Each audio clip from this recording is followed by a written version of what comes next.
I'm Sarah. And I'm Becky. And we're doing a Bickering book review of Bill Konigsberg. Oh, it's green, like our green screen. Sorry, guys, but it is called The Porcupine of Truth. I kind of hold it in a weird way. This is not actually the teen room. This is our green screen of the teen bookshelves. So. But it's a picture of those bookshelves. The Hollywood magic has been ruined. And just so we're all clear, we don't actually like all of these books. Some of them we do, but there's not. a lot of them I really did enjoy. Other ones, I'm like, meh. Why is this here? Anyway, we're here to talk about Porcupine of Truth.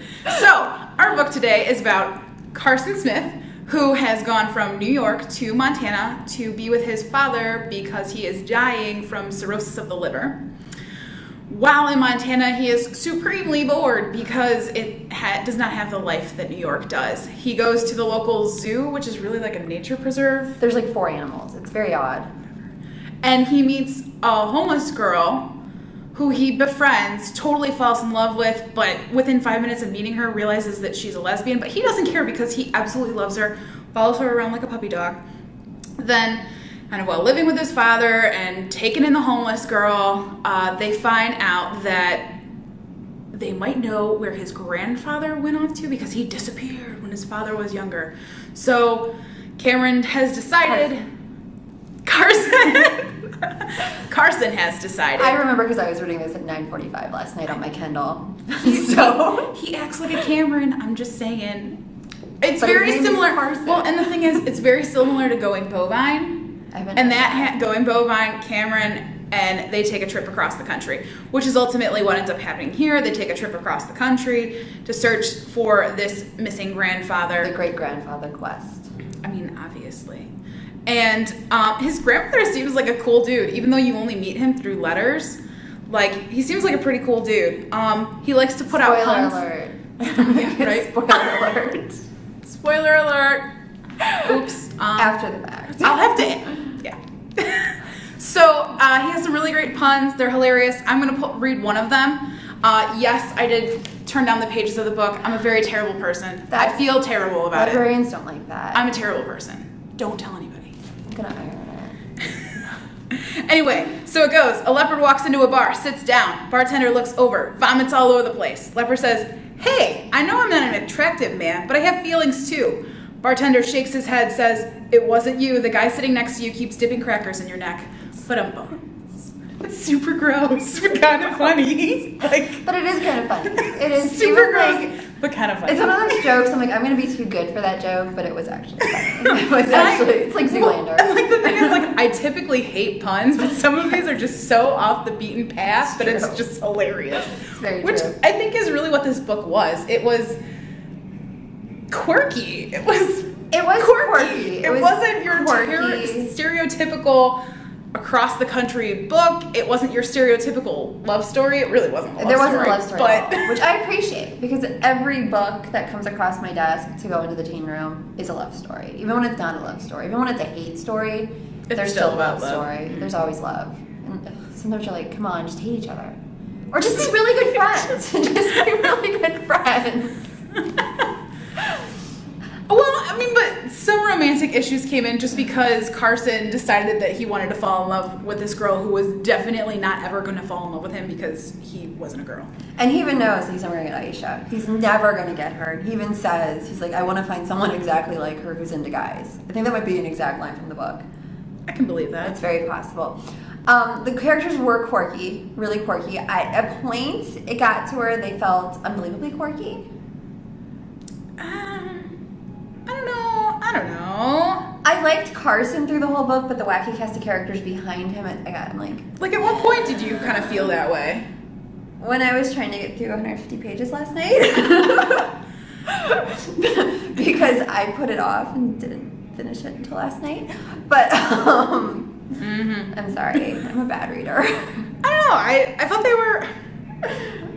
I thought it was nice. I think it was a nice change of pace. Like, the dad was an alcoholic, but he wasn't a mean alcoholic. No, he was like a sad, sobby one who like actually cared about his family in his own special, quirky way. Because if he really cared about his family, he wouldn't have been drinking and ruined the whole family dynamic. I had a slight issue with the parents. His parents are divorced because the mom left because of alcohol-related issues. moved them to New York to be with her family. Her parents moved to Florida, but so they're staying in their apartment in the Bronx. And then the dad gets sick and they go to take care of the father, which, you know, I understand. Even if you're no longer married, you share a child to grow up forever in your life. But there was always this, like, hint that there might be something romantic going back on that. And I don't necessarily like that. I always kind of respect it when they don't get the parents back together because realistically it's not going to happen that often. I mean, but realistically it wouldn't happen in this. I just think that she never fell out of love with him. Like, she had to leave for the goodness of her son. It wasn't because she didn't love him anymore. That's true. I was like, I'm like, I don't know. And it just felt not completely like, I don't even know what I'm trying to say. It just kind of stuck with me. I don't know. I think I was okay with that part, especially because he didn't have anybody else. Nobody had anybody else. They definitely, nobody had anybody else. That was part of the problem. But I could get why she still had the feelings for him that she did. That's true. Because I definitely don't think that she was over them. No. So when we were talking, you brought up how you didn't know what this book was about. Right. And I think that this book is about so many different things. And I don't know, it kind of works for me. I feel like it was about a little too much. And we're going to get some spoilers in here. Yeah, spoiler alert again. I love a good road trip book. I love Paper Town's favorite book of all time, one of my favorite books of all time, Two-Way Street by Lauren Barnholt. Awesome. Yeah. Road trip book. So I was like, okay, yay, road trip book.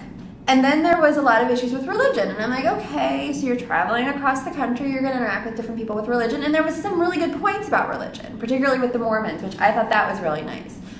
And then there was the LGBTQ issues, which I'm like, okay. And then, big spoiler, when he finds the grandfather, it turns out that the grandfather had died of AIDS because he was also homosexual, and that's why he was an alcoholic, was because he couldn't live with himself. Which... all of that, each piece was well done, but it just felt like a little too much for a book that was like 300 pages long. Well, but the thing is, though, he was an alcoholic, the grandfather was an alcoholic because it didn't set well with his religion. Right. I mean, ultimately, it came back to his religion that really it was the religious folk that were able to get him, that both ruined the family and also helped him because they got him like on a pseudo underground railroad kind of thing across the country to San Francisco, where he ultimately met the love of his life.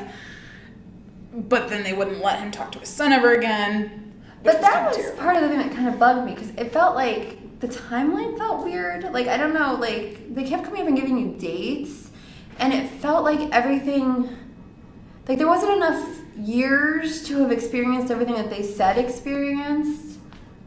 And from how old the father was supposed to be when the grandfather left, and I'm sure that the timeline, I didn't have time to go back and look at it because I finished reading it last night.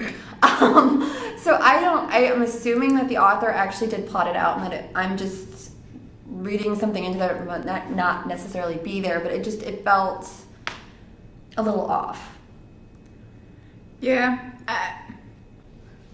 I don't know. I guess I wasn't thinking about that. The only thing that really bugged me was when they run out of money near Los Angeles or Las Vegas. Nevada. They're in Nevada. Yeah, in Nevada. And they decide to put on a mini comedy sketch, and we're able to make enough money to lots of money. Like over hundreds of dollars. Over $75 by telling bad jokes, which I've never been to Nevada. Maybe they pay people for bad jokes in Nevada. I don't know. I mean, he was funny. He wasn't that funny. And then, they're out of money again, and they go to San Francisco, and they meet the grandfather's former lover, who he says that this was the love of his life. He never really moved on, which is sad and kind of sweet. But he happens to be really, really, really wealthy, and he's been willing to let you fly you home. And guess what? Yes, Aisha, your father couldn't deal with your lesbianism, so he kicked you out of your house. But this other guy is going to let you move into his house in San Francisco and give you a job and help you go to college. It's just all convenient again. It is pretty convenient. That part is certainly convenient. Oh, grandfather will pay for everything. And he keeps saying, well, I don't have anybody else to give the money to, and I have all this money, which it's true. You can't take it with you, and if you have nobody else, you might as well spend it on someone. But it just super, super convenient. Yeah, there was convenient. But I think it kept things lighthearted, though. That's true. It was very lighthearted. It looks at important issues in a very palpable way. Part of the thing I do have to say, though, is the book cover, which you can't really see, and the fact that it's called The Porcupine of Truth, seems like this is going to be like a great middle school book, but the language in it, really high school. Definitely high school book. Yeah, it certainly would appeal to a younger crowd, but it's not for a younger crowd. Because you can't really see the image because of our green screen, so we'll I mean, I can try. There, you can see the illustrious Porcupine of Truth in the center. So in the Porcupine of Truth is something that they make up. Which is hilarious, and I want to make my own. Totally wacky. Love it. They actually make a Porcupine of Truth using poster board and broom bristles. But obviously, the Porcupine of Truth keeps coming back and coming back and coming back. And when you're trying to get through the book, in a short period of time, I'm like, we could stop with the Porcupine. I was totally okay with the Porcupine. I thought the Porcupine was hilarious. It's very similar to the Spaghetti Monster, if you've heard of that. No. I've heard of Spaghetti Cat. Yeah, no, Spaghetti Monster is just like this made-up mystical being, which is basically what the Porcupine of Truth is. Okay. And I just think it was hilarious. I thought it was funny. It was funny. It just plays with... It makes light of issues that are typically dealt with so seriously. And I guess certainly offensive if you're very committed to religion. But I think it definitely kind of... If you're not... or if you're questioning, or if you're an atheist, or, you're not that strongly committed to it, it's funny. It's a good, funny way to connect to it. It's a good conversation starter, also, because of things, like I said, with, like, the views, the way they showed the Mormon truth and Mormon church. And there's actually a character who says you can be a tolerant Mormon. And I feel like that's something that's not really necessarily presented in our society, that you can be an open-minded Christian. You can be a homosexual who's a Catholic, even though you can have these beliefs and you can be who you are. And I did like that aspect of it. And like I said, I do think it's a great way to start a conversation. Well, and I think maybe the book really talks about how it isn't easy to find tolerant Mormons or tolerant Christians or homosexuals who are also, Christian. And I think maybe the reason why the road trip was involved was because you have to go out and find it, that it's not just going to conveniently be there. So now we're going to rate. And again, just really quick, going over our rating system. The bottom of the rating, the book that we did not like, is a troll, because we don't like trolls. It's as simple as it gets. Next step up is goblins. Kind of liked it, because they can be cute. They're mischievous and funny. They are. They might steal your shoe, though, and I like my shoes. They might bake you cookies, I'm just saying. Do goblins? Were the goblins that work with the cobblers? Oh, no, those were elves. Those are elves. Oh, I'm thinking elves too. Yeah, no, elves don't enter. If we ever redo the scale, we will add elves as a shout out to our elfin friends. There it is. There it is. Well, elves are very similar to fairies, but keep going. And the third step is fairies.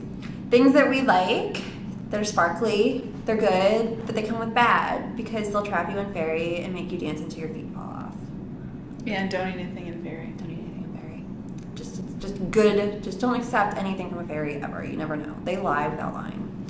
So above that is a unicorn, which is sparkly and wonderful, and we really, really liked it, but it's not our favorite thing in the world, but this is definitely a book that you should read. And above that, the best book of the year, the only great book of the year, like the bestest best of the year, is The Yeti, and there can only be one Yeti a year. One. So I gave Porcupine but we also can have half steps, because sometimes it's not quite all the way to a troll. It needs a little oomph. Sometimes it's like halfway to a unicorn. So we can do twos of any mystical creatures. Except the Yeti, because there's only one Yeti. Yes. I gave Porcupine of the Truth one fairy. I liked it. I liked the characters. I thought the story was fun. I thought it presented an interesting spin on issues. However, I thought there were some issues with it. Everything seemed very convenient, and I felt like they didn't have a direction, and that there was a lot going on there that was not necessary to tell the story. I gave it 2 fairies. It was almost a unicorn because it did have me laughing out loud. And like I said, They're a very funny part. I typically hate puns, but in this book, I loved them. I thought they were so funny. And I thought all of it was kind of just really quirky and hilarious and light and funny, but also bringing in real issues. And I think that the convenience thing is the reason why I did give it a unicorn.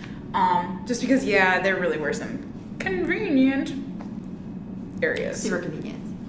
So, yep. That's all for us today. That's it. Adios.